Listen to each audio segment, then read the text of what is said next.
เธอรักเขาที่ตรงไหนบอกฉันได้ไหมฉันอยากฟังบอกฉันให้รู้สักครั้งถึงแม้จะไม่มีความหมายขอร้องช่วยเห็นแก่ฉันที่ทำเพื่อเธอมาตั้งมากมายบอกฉันเอาบุญจะได้ไหมเขามีดียังไงเธอถึงรักฉันเพียงอยากรู้ว่าค้างคาในใจว่าหัวใจของเธอน่ะมันราคาเท่าไรจะไปมัวเสียเวลาและเสียน้ำตาทำไมหรือเพราะเธอหมดรักและยังทนมานานไอ้ที่พูดกับที่ทำมันไปกันคนละทางฉันว่าเธอวันนี้คงไม่ใช่คนเมื่อวานบอกฉันมาสักทีไม่ต้องมาทนรำคาญไม่ใช่ฉันคนที่เธอเคยใฝ่ฝันลึกลงไปข้างในนั้นฉันไม่รู้คือใครเธอรักเขาที่ตรงไหนบอกฉันได้ไหมฉันอยากฟัง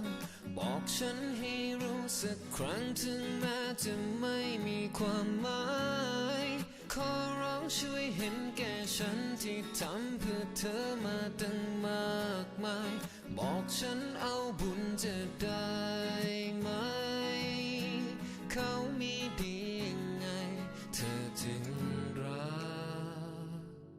หลายคนบอกฉันว่าฉันไม่ควรจะรอได้น้ำตาทุกวันและฉันนั้นควรจะพอก็ของคนสำคัญฉันรู้ว่าควรจะยอมขอเพียงเรื่องจริงก็แค่ต้องการจะฟังและฉันยอมถูกทิ้งไม่เคยต้องการจะรังเรื่องของเราทิ้งไปฉันไม่ต้องการจะจำเจ็บซ้ำไปจนเกือบเป็นงานประจำไม่ใช่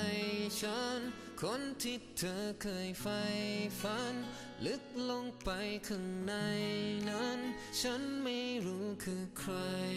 เธอรักเขาที่ตรงไหนบอกฉันได้ไหมฉันอยากฟัง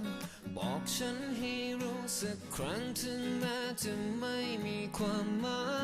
ยขอร้องช่วยเห็นแก่ฉันที่ทำเพื่อเธอมาตั้งมากมายบอกฉันเอาบุญจะได้ไหมโอ้โอ้เธอรักเขาที่ตรงไหนบอกฉันได้ไหมฉันอยากฟังบอกฉันให้รู้สักครั้งถึงแม้จะไม่มีความหมายขอร้องช่วยเห็นแก่ฉันที่ทำเพื่อเธอมาตั้งมากมายบอกฉันเอาบุญจะได้ไหมเขามีดียังไงเธอจึงรัก Tell me why Tell me Tell me Tell me Tell me why ทำไมนะเธอนั้นถึงได้รักเขามากมาย Tell me Tell me Tell me Tell me why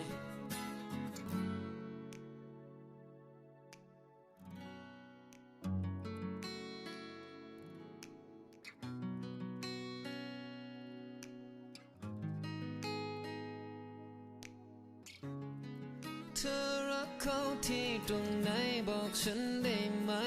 ฉันอยากฟังบอกฉันให้รู้สักครั้งถึงแม้จะไม่มีความหมายขอร้องช่วยเห็นแก่ฉันที่ทำเพื่อเธอมาตั้งมากมายบอกฉันเอาบุญจะได้ไหมเขามีดียังไงเธอถึงรักฉันเพียงอยากรู้ว่าค้างคาในใจ